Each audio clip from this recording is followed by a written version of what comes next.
experience, new careers, new homes, new thoughts, new perspectives.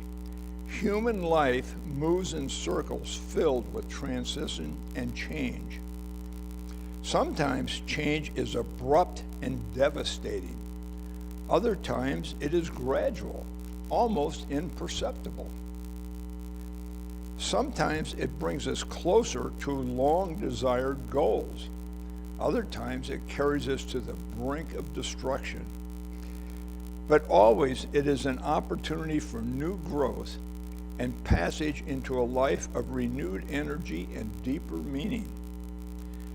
With each ending comes a new beginning. And I've always liked that thought. The key is to recognize the paths and possibilities that open up to us. We must seize the opportunities presented by change, hold on to them, and shape them into goals. These actions often determine our success. It can be challenging and even frightening. But if it weren't, there would be no growth. And that's something to think about. If we didn't go through tough times, we wouldn't grow. Within these pages, generations of writers, poets, philosophers, actors, artists, leaders, and other voices of wisdom share their thoughts on coping with transition, awakening to possibilities, keeping an open mind, and exploring new horizons. The men and women whose words appear in this collection have all traveled along different paths to arrive at the same conclusion. Life is about change, and embracing change empowers us to define our own destinies. How's that for a good thought for this morning? Yeah, isn't that great? Oh, and the one quotation that I found in here that I like the best is, if there were no such thing as change, caterpillars would never become butterflies. And just think how the world would be without butterflies. So change is inevitable. And the key is to embrace it. So anyhow, thank you for listening to me on that one. And so our daily word for today, the key word is free. And our affirmation is, living from my divine nature frees me. All say that together. Living from my divine nature frees me. Sometimes I feel limited when I don't think I have enough time or money or space or education or experience. These thoughts can occupy so much space in my mind that I begin to think limitation is the truth of life. But the greater truth is that I am free and unlimited in spirit. Alive in God, I am free to express all the love and wisdom and strength of the divine as only I can. What joy and liberation it is to know that nothing can separate me from my true spiritual nature. If I believe any circumstance in my life or any of my past actions, and I have to admit, I'm guilty of thinking back on things I've done in the past and saying, damn, I wish I hadn't done that. And I'm sure all of you feel that way. If I believe any circumstance in my life or any of my past actions obstruct or delay my spiritual progress, I now release that belief. Embracing and living from the divine presence, the Christ within me, I claim freedom from all limitation. In him we live and move and have our being. And the scripture lesson for today, as Reverend Ginny is going to be our speaker, and she's going to talk about forgiveness, the key to freedom, and this is from the book of Matthew. Then Peter came up to him and said, Lord, how often will my brother sin against me, and I forgive him? As many as 7 times? And Jesus said to him, I do not say to you 7 times, but 70 times 7. I'm sure you all are very familiar with that, that one. Mm-hmm. So we're going to have a special song by Paulette before Reverend Ginny speaks, and I'm sure this will be an inspirational talk. All right, Paulette's gonna sing after I speak, so she'll. Oh, afterwards? She's waiting Did I to screw do it. Oh, yeah, sorry. No, that's okay. All right, so, I thought about this. I thought, I'm going to talk about forgiveness, and not a soul's going to show up at church today. Because really, forgiveness is probably, I don't know, it can sometimes be very, very difficult. And like Bob was saying, we look back on our lives and we go, oh, I wish I wouldn't have done that, and forgiving ourselves is a big deal. So maybe it was just yesterday, and maybe it was several years ago, somebody hurt you.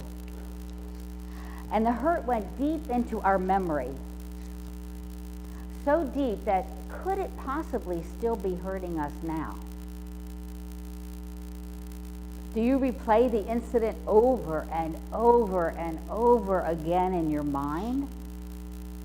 Do you replay the incident so that all the same feelings are activated in your body as to when the incident happened? Anybody? Yeah. It's in our muscle memory, it's in our cell memory, it's in our mind, it's in our consciousness.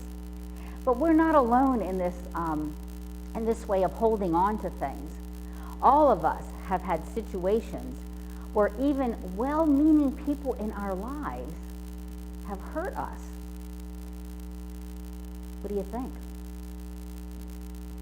There was a book on forgiveness by a gentleman by the name of Lewis Smead, who wrote, "Deep hurts flow from a deep past into a living presence."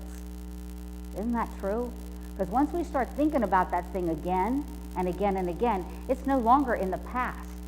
It's right here, right now. And what it's doing is it's taking away from our joy of being in the moment that we're in. Once in a while, though, we come across people that seem to have the ability to not hold a grudge or remember old hurts. Maybe you know of somebody like that. They go, well, don't you remember when did I? No, I don't even remember that, But most of us aren't like that. There's so many books that are written about the idea of forgiveness and releasing the pain of the past. But I have a little story I want to tell you, and I'm going to find it right here and see what you think about this. So act like you're like a little child, and your mom or your dad are going to read you a little story. This is the story I'm going to tell you about. It happened in a village a long, long time ago. There lived a very thin baker. His name was Folk. He was a righteous man with a long, thin nose and a long, thin chin. Folk was so righteous that he seemed to emit righteousness from every pore of his body. His thin lips poured righteousness to everybody who came near him. So guess what? There weren't a lot of people around him. But Folk's wife, Hilda, she wasn't like that at all. She was short and round, and she didn't keep people at bay with her righteousness. She was so soft and round, it was just like she invited people to come close to her and to share her cheer and her open heart. But Hilda respected her righteous husband and loved him as much as he would allow her to love him. But her heart just ached for something more from him than just his worthy righteousness. So they lay in the bed of her need and the seed of her sadness. So one morning, having worked since dawn to knead the dough for his ovens, Folk went home and he found a stranger in his bedroom, lying on Hilda's round bosom. Hilda's adultery soon became the talk of the tavern and the scandal of the congregation. Everyone assumed that Folk would cast Hilda out of the house, since he was so righteous. But to their surprise, he decided that he would keep Hilda as his wife, saying that he forgave her as the good book told him to. But in his heart of hearts, Folk did not forgive Hilda. for bringing shame to his name. So whenever he thought about her, his feelings toward her were harsh and angry. And when it came right down to it, he really hated her for betraying him after he had been so good to her and so faithful. So he just pretended to forgive Hilda so that he could punish her with his very righteous mercy. But folks' fakery did not sit well in heaven. So each time that folk would feel his secret hate toward Hilda, an angel came and dropped a small pebble into his heart. Each time the pebble dropped, he would feel a stab of pain, like the pain he felt when he found out about Hilda. And the hate brought more pain and made him hate even more. So what? The pebbles multiplied, and Folk's heart was so heavy with the weight of them that the top half of his body started to bend over, and he had to strain his neck to look upward in order to see straight. Weary with hurt, Folk began to wish he would just be dead. But the angel who was dropping the pebbles came to Folk one night and told him how he could heal his hurt. The angel told him, there is only one remedy for the hurt of your wounded heart. You would need eyes that could look back to the beginning of the hurt and see his Hilda, not as a wife who betrayed him, but as a woman who needed him. He would need the miracle of magic eyes. Only a new way of looking at things through these magic eyes could heal the wound of yesterday. So Folk protested, no, I'm not going to do it. She's guilty. That's a fact that not even you, angel, can change. And the angel said, yes, you poor hurting man, you are right. You can't change the past, but you can heal the hurt that comes from the past. And you can only heal it with the vision of magic eyes. Okay, well, how do I get the magic eyes? The angel said, you just have to ask. Only ask, believing and desiring, and you will receive them. Each time you see Hilda through your new eyes, one pebble will be lifted from your aching heart. Well, Folk could not ask immediately because he had grown to love his hatred. But the pain of his heart finally drove him to want to ask for the magic eyes that the angel had promised. So finally, he asks. Soon, Hilda began to change right before his eyes. Wonderfully and mysteriously, he began to see her as she really was. She was a woman who loved him instead of a wicked woman who maybe betrayed him. And the angel kept her promise. She lifted the pebbles from Folk's heart, and one by one, they went away. It took quite a while, but Folk gradually began to come into his heart again, and she came. Together, they began a journey into the second season of humble joy.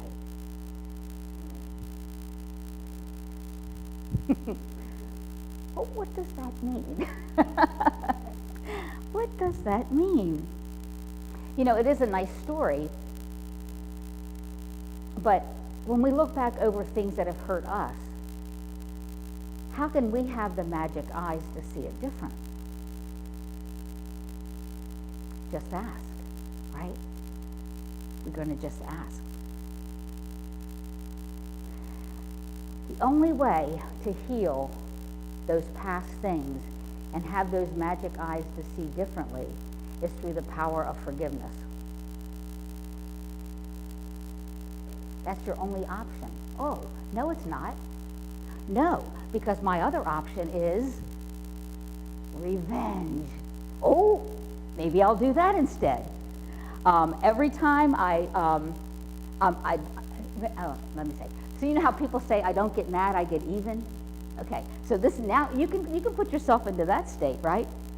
I'm going to give that person all the unhappiness to them that they gave to me. So I'm going to have a revenge on this. But what happens if we do that? The way of thinking escalates and continues to bind us even more to the other person, right? Because we're always thinking, okay, what are we going to do next? And we're always thinking about what we can do next to make that person's life miserable. So an eye for an eye becomes a leg for a leg, and then a life for a life. Gandhi said, if we lived by the idea of an eye for an eye, then the whole world would be blind. Something to think about. And the only way out is forgiveness. And as Bob read, Jesus said, when Peter said, well, how many times am I supposed to forgive? And Jesus says, 7 times 7. Forgiveness is always self-forgiveness first, right? I mean, think about stuff. There was a story in one of the books I was reading, getting ready for this, and the guy was just a little kid in elementary school, and he was up at the blackboard, and he was doing either diagramming a sentence or doing something in math, and he was always good at this, but he froze at the blackboard. And his teacher was trying to encourage him. Now, you know how to do this. You know how to make this work. Keep on going. But instead of that encouraging him, which was very kind and lovely of a teacher, right? He interpreted it as something that made him even more fearful. He started to cry and he ran out of the room. Years later, he had been carrying that feeling, that anger, that frustration, that embarrassment for years. And finally he stumbled upon it again. Within his mind, something jarred his memory of it, and he thought, my gosh, I've been carrying that around with me all this time. I need to let it go. I mean, maybe 20 years had passed, or 30 years had passed. So he started just forgiving himself and also sending love to his teacher. And that was the only way he could kind of dissolve, the situation and begin to get those stones off his heart so he could be more free, right? The key to freedom. Forgiveness is a creative power which moves us forward. If we're bogged down with all of this unforgiveness and things that are heavy on our heart, we cannot really, can we really enjoy the fullness of life? Can we? But once we forgive, we lighten up. The energy of the Christ fills us up more and more and more into every cell and fiber of our being, and we can live a new life. Forgiveness unshackles us from the endless change of reaction. This constant thing, if that thing pops up in my mind, I don't care where I am, I change my attitude. All of a sudden, hasn't that happened to you, like you're driving in a car, and you're la, la, la, la, la, and then all of a sudden, something, you remember something, and it takes you in a whole nother direction. Forgiveness creates a new interaction between the wrongdoer and the wronged. Forgiveness can heal our memories so that we are able to then look at the world through magic eyes, seeing the world entirely different. But guess what? No one can make us forgive. It is truly an inside job. When we release the wrongdoer from the wrong, we set a prisoner free. That prisoner is me. That prisoner is you. Sometimes the other person doesn't even know, that you are carrying something against them. I mean, they're down the road somewhere. They have no idea what has happened. You are the one. I am the one that carries that weight around with me, the heart of stone. Forgiveness, though, is not condoning bad behavior or saying that we must trust those who have mistreated us. It does not mean that there will be no justice for bad acts. And I was trying to think of the story this morning, and I couldn't place the place of it. but I know I've mentioned it to Reverend Denise before. When those children were killed, those really young children were killed at the, I can't remember where, it wasn't Sandy Hook. It was at a, I can't remember the place. But anyway, somebody was delivering something and wound up killing all of these little children.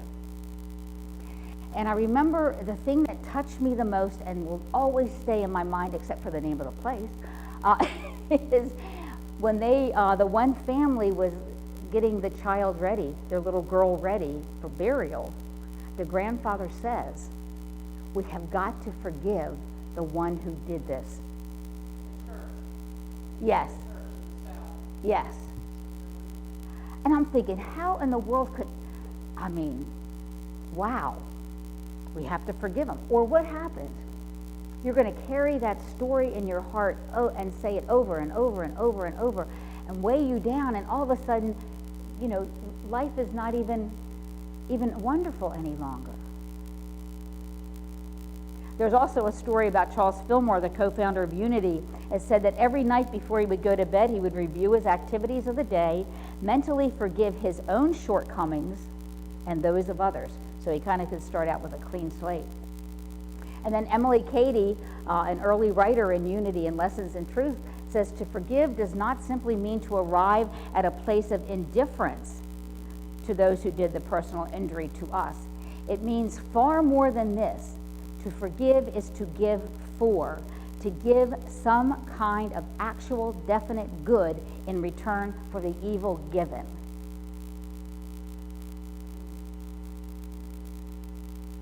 What would that be? Love. Love is the power behind the forgiveness. It is the love of self and others. That's what you're giving for. And you may never see that person again. But we know, right, that love permeates and goes out, just like the feelings of hate and anger and frustration, etc. It is seeing through ourselves and others through the magic eyes of love, seeing their divinity, their goodness. Oh, sometimes that's so hard to do. Especially, in one of the books I was reading, it said, well, what about Hitler and Stalin and some of the stuff that still goes on today? How can we see the divinity in them? Love is a transforming power. It's not the romantic love that's kind of sweet and mushy. Love is powerful, and when activated, it changes us to the core of our being. So to forgive, we need to personally let go of fixed thoughts, attitudes, and opinions to allow love to find a way. We've got to stop going around and around in a circle and allow love to fill us. We forgive in order to allow our lives to be free. We forgive to allow every story, every hurt, every fear, and every belief in separation to be washed away. Freedom comes through forgiveness. And it's only a thought away. I love that. I saw that and I thought, I gotta say that one. It's only a thought away. Say yes to forgiveness and watch its beauty change us in its right and perfect time. Enjoy the gifts of this most transcendent and transcending spiritual practice you may ever do. So, are you ready to forgive? Let's take time in meditation and move into a place.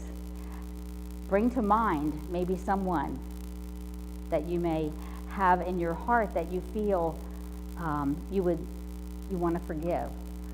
Maybe it's you. And in this process, I'm going to do a meditation and we'll do this. But if you get home and other things will come up, if you really feel you cannot forgive this situation, it's got such a hold on you, you can actually ask the Spirit within you to do that forgiving for you. I can't do it. It was too hard. It was too devastating for me. I can't do it. But allow that Spirit of God, that life of God, to move in and through and do the forgiving for you and start taking some of those stones out of our hearts. So let's take a deep breath. And as you close your eyes, bring to mind something or someone that you would love to forgive. And just relax. You know, we're all in this together. We're in a beautiful space of support for one another. And whenever you stand praying, forgive. If you have anything against anyone, forgive. So as you bring that person to mind or the situation to mind, allow my words to be your words.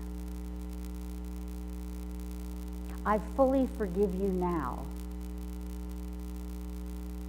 I enfold you in God's love, and I desire the best for you. I free you, and you free me from all negative feelings. All is cleared up now between us, now and forever.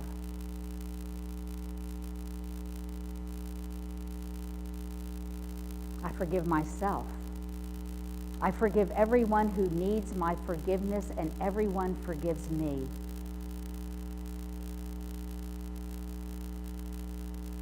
As you see this person in your mind or the situation in your mind, enfold this person or this situation in love.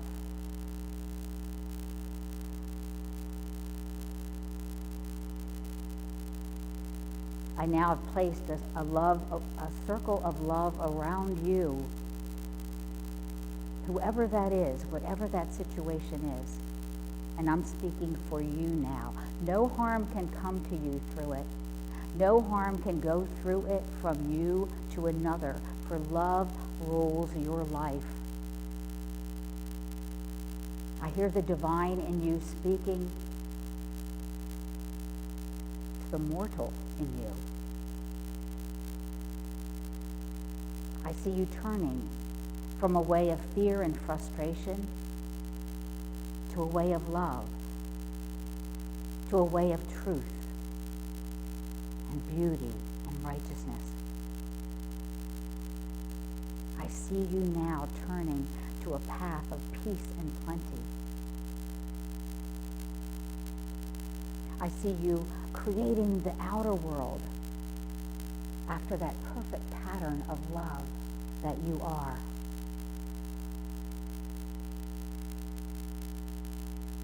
I see you doing this to bring you your every desire, your every act under the law of progressive good for all humans.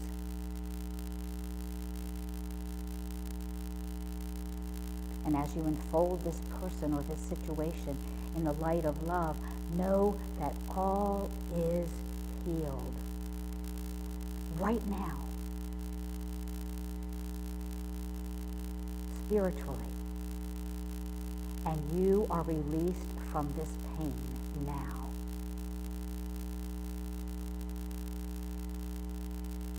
Let's rest for a few moments in the silence and allow that love within you to flow through your being.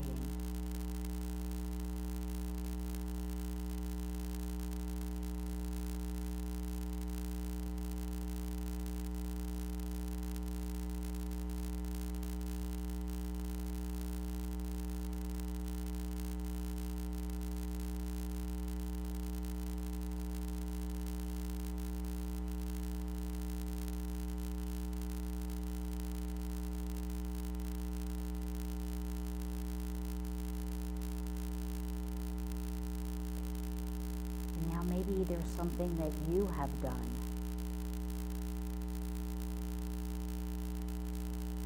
Recognize that the love of God knows no bounds. And in this time of the silence, know that you are forgiven. And whoever you may have offended, whoever you have hurt, they are bathed now in love. And you are forgiven. Any disharmony is being dissolved now.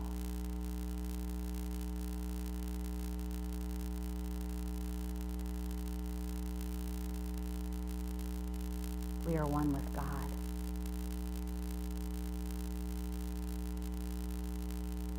One with the love that blesses and makes all things right.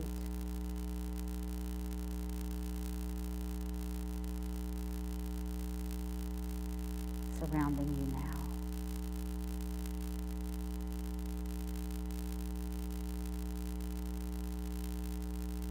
All is forgiven.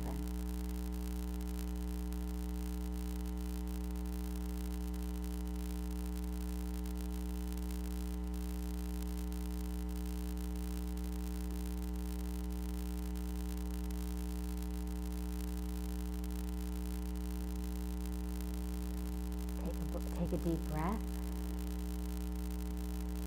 And I know that Paulette's got a song for us.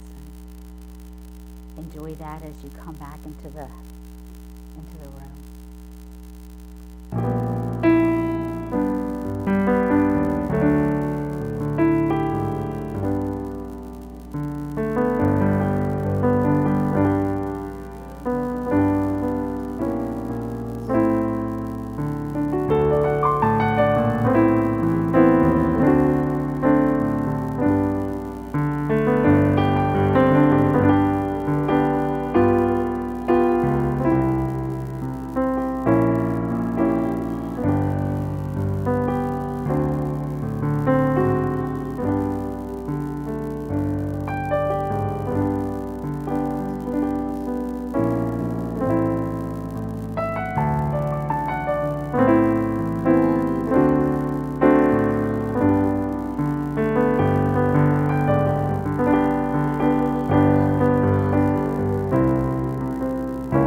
Thank you. Beautiful.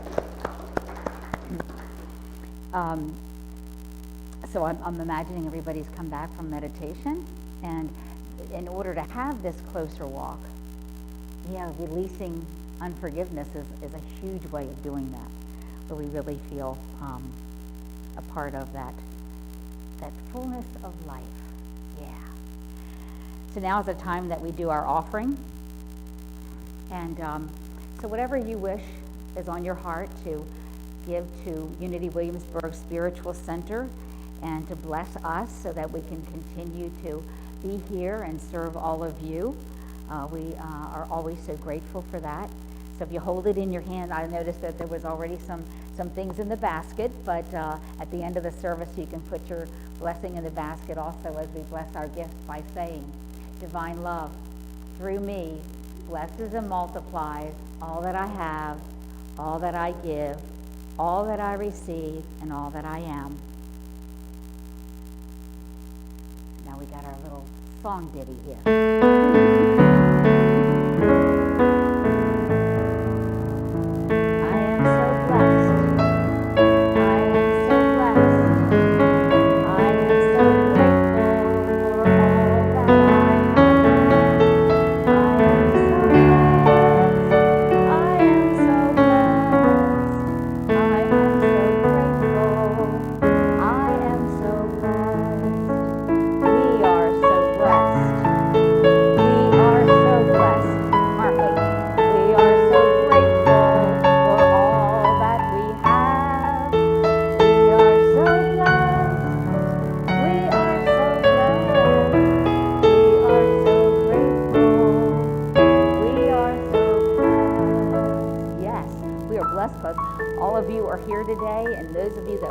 We feel that beautiful energy that you send our way.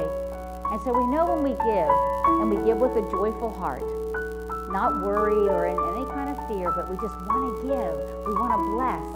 It comes back to us, heaped up, pressed down, shaken together, and running over. So watch for your blessings this week. They're going to be all over the place. I guarantee it. It's the word. It's the truth that sets us free. All right, Bob, I think you got a few things to tell us about.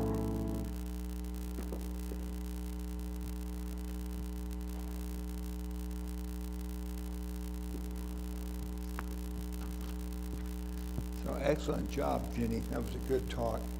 Well, one of the things that came to mind as you were speaking is, again, an old saying, which I'm sure many of you all hear: carrying hate in your heart is like drinking poison and expecting someone else to die from it. And I've always liked that. The first time I ever heard that, I said, that makes sense to me. So I try. Let's put it that way. I'm not perfect yet. We all do. Today we have a board meeting right after the service. We haven't had one for several months now, so we took off for the summer. So we got a lot to discuss, and everybody's welcome to sit in on it. It's not a private thing, so feel free to come. Reverend Denise, you want to tell everyone about your class?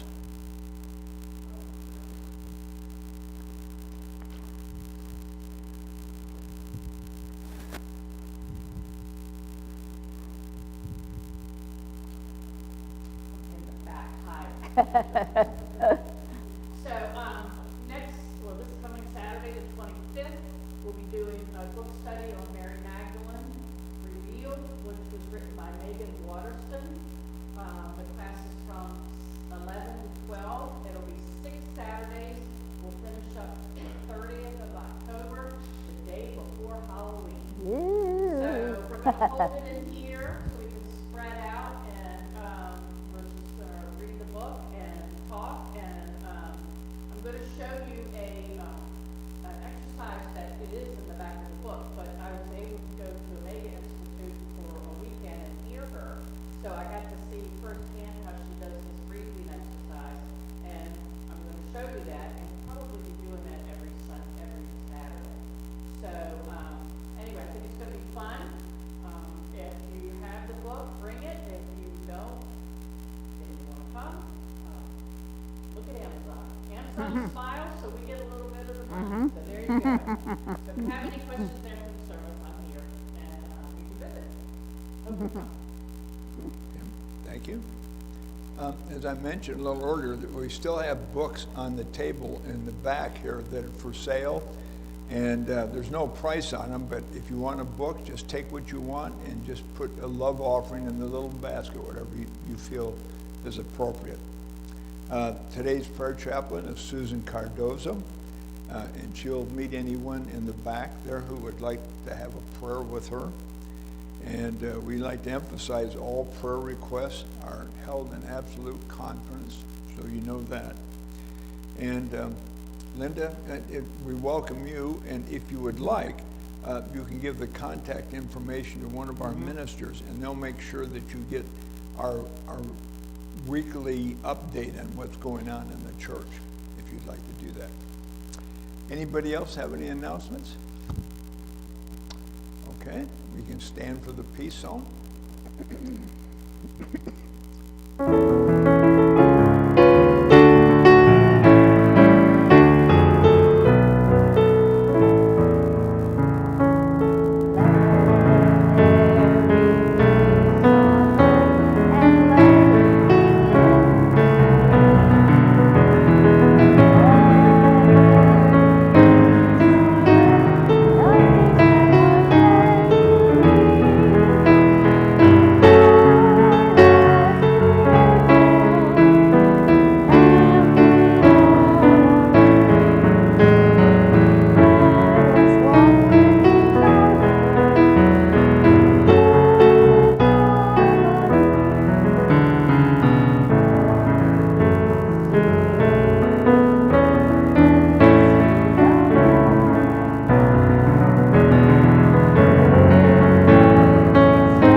Of God surrounds us. I am light.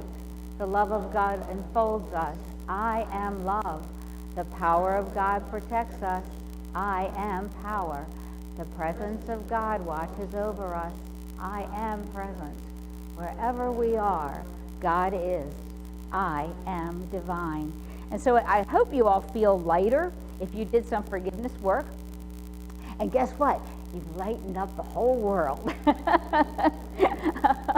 So as we leave here today, we just acknowledge the opportunity to come together, to pray, to be in each other's company, recognizing that each one of us is the love and loveliness of God called you and me. So it is. Go out there and make the world a beautiful place to live. Blessings and have a wonderful week. There's going to be refreshments in the back. You know, take time to go grab some stuff to eat. I'll see you next week.